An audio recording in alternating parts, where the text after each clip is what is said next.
Hello दोस्तों, welcome to pharmacy knowledge YouTube channel.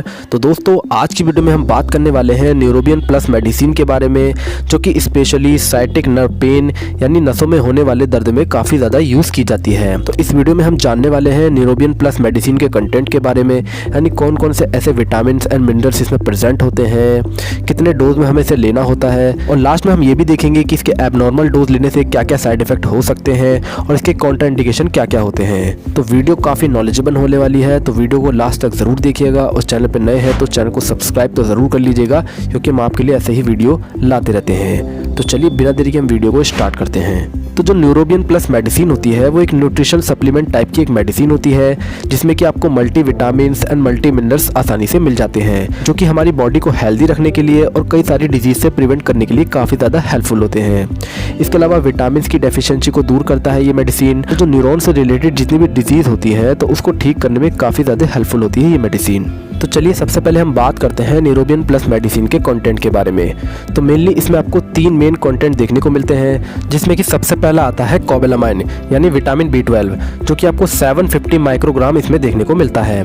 इसके बाद है निकोटिनामाइड यानी विटामिन B3, जो कि आपको 45 मिलीग्राम देखने को इसमें मिलता है। और लास्ट में आता है पायरोडॉक्सिन यानी विटामिन B6, जो कि आपको 1.5 मिलीग्राम आपको इसमें देखने को मिलता है। तो इन इंग्रेडिएंट्स के कुछ स्पेसिफिक रोल होते हैं हमारी बॉडी में, तो एक एक करके हम इसको देखने वाले हैं। तो सबसे पहले अगर बात करें विटामिन B12 की, तो इसका जो मेन यूज़ होता है वो होता है ब्लड सेल्स जैसे कि RBC वगैरह का प्रोडक्शन करवाना, ताकि हमारी बॉडी में जो ब्लड की नॉर्मल कंसंट्रेशन होती है वो बनी रहे। तो इसीलिए जो एनीमिक पेशेंट होते हैं उन्हें भी इस मेडिसिन को रिकमेंड किया जाता है। इसके अलावा विटामिन B6 यानी पायरोडॉक्सिन, जो कि नर्व डिसऑर्डर को प्रिवेंट करने या फिर इसको ट्रीट करने में काफ़ी ज़्यादा यूजफुल होता है, क्योंकि नर्व्स को हेल्दी रखने के लिए काफ़ी ज़्यादा ज़रूरत होती है विटामिन B6 की। इसके अलावा ये RBC के प्रोडक्शन में भी काफ़ी ज़्यादा हेल्पफुल होता है। इसके बाद आता है विटामिन B3, तो जो हमारी स्किन होती है उसको हेल्दी रखने के लिए ये काफ़ी ज़्यादा ज़रूरी होता है। इसके अलावा जो कोएंजाइम हमारी बॉडी में प्रेजेंट होते हैं उसको एक्टिवेट करने के लिए भी विटामिन B3 काफ़ी ज़्यादा ज़रूरी होता है, और ये हमारी जो नर्व होती हैं उसको भी हेल्दी रखता है।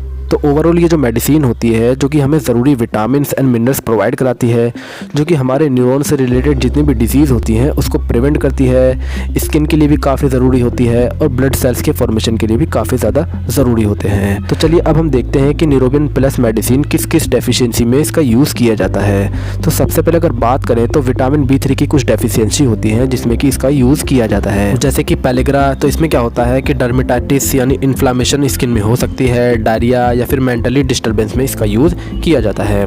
इसके अलावा photo sensitivity and fatal effect on CNS weakness, यानी जो हमारा सेंट्रल नर्वस सिस्टम होता है अगर वो वीकनेस होने लगता है तो उसमें भी इस मेडिसिन का यूज़ किया जाता है।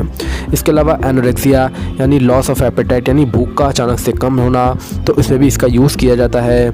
इंडाइजेशन वगैरह में भी इसका काफ़ी ज़्यादा यूज़ किया जाता है, और न्यूराइटिस यानी नसों के दर्द में तो इसका यूज़ किया ही जाता है। इसके अलावा विटामिन B6 की कुछ डेफिशिएंसी होती हैं, जैसे कि माइक्रोसाइटिक अनीमिया, इंसेफेलोग्राफिक एबनॉर्मेलिटीज़ यानी इलेक्ट्रिकल एक्टिविटी ऑफ ब्रेन में एबनॉर्मेलिटीज़ वगैरह होने लगती हैं। डर्मेटाइटिस यानी इन्फ्लामेशन इन स्किन में इसका काफ़ी यूज़ किया जाता है। चिलोसिस प्रॉब्लम यानी जो हमारी लिप्स वगैरह पर स्केलिंग हो जाती है तो उस कंडीशन में भी इसका यूज़ किया जाता है।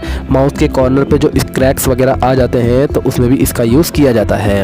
इम्यून सिस्टम की फंक्शनिंग को ठीक करने के लिए भी इसका यूज़ किया जाता है। पेरिफेरल न्यूराइटिस या फिर डिप्रेशन में भी इसका यूज़ किया जाता है। अब लास्ट में जो विटामिन B12 की वजह से जो डेफिशिएंसी वगैरह होती हैं तो उस कंडीशन में भी इसका यूज़ किया जाता है, जैसे कि पर्निशियस अनीमिया, कॉन्स्टिपेशन, डायरिया या फिर मसल्स वीकनेस में इसका यूज़ किया जाता है। इसके अलावा mental problems like depression, memory या फिर बिहेवियरल चेंजेस में इसका यूज़ किया जाता है। तो इन सभी डेफिशिएंसी या फिर कंडीशन में न्यूरोबियन प्लस मेडिसिन का यूज़ कर सकते हैं। तो बेसिकली इस मेडिसिन का यूज़ न्यूरॉन से रिलेटेड डिसऑर्डर में किया जाता है। फटीग यानी थकान होना, कमज़ोरी होना या फिर भूख का कम लगना, इस कंडीशन में भी इसका यूज़ किया जाता है। पेरिफेरल न्यूरोपैथिक कंडीशन में भी इसका यूज़ किया जाता है। बैक पेन या फिर गाउट जैसी कंडीशन में भी इस मेडिसिन का यूज़ किया जाता है। इसके अलावा साइटिक नर्व प्रॉब्लम में भी इसका यूज़ किया जाता है। जॉइंट पेन, स्टिफनेस वगैरह में भी इसका यूज़ किया जाता है। इसके अलावा शिवरिंग कंडीशन में भी इसका यूज़ किया जाता है, यानी जो हमारे हाथ पैर वगैरह कांपते हैं तो उस कंडीशन में भी इस मेडिसिन का यूज़ किया जाता है। तो चलिए अब बात करते हैं इसके डोज के बारे में, यानी हमें ये दिन में कितनी टैबलेट लेनी होती है। तो अगर इसकी नॉर्मल डोज की बात करें तो ये दिन में 1 टैबलेट लेनी होती है, जो कि 30 से लेकर 60 दिन तक इसका यूज़ किया जा सकता है। तो अगर इसके साइड इफ़ेक्ट की बात करें तो एक्सेसिव डोज यानी एक से ज़्यादा टैबलेट दिन में लेने से इसके हमारी बॉडी पे कुछ साइड इफ़ेक्ट देखने को मिल सकते हैं, जैसे कि एलर्जिक रिएक्शन या फिर स्किन रैशेस हो सकते हैं, एक्सेसिव यूरिनेशन हो सकता है, डायरिया या फिर स्लीपलेसनेस हो सकता है, बिटर टेस्ट इन माउथ हो सकता है या फिर आपका स्टमक अपसेट हो सकता है।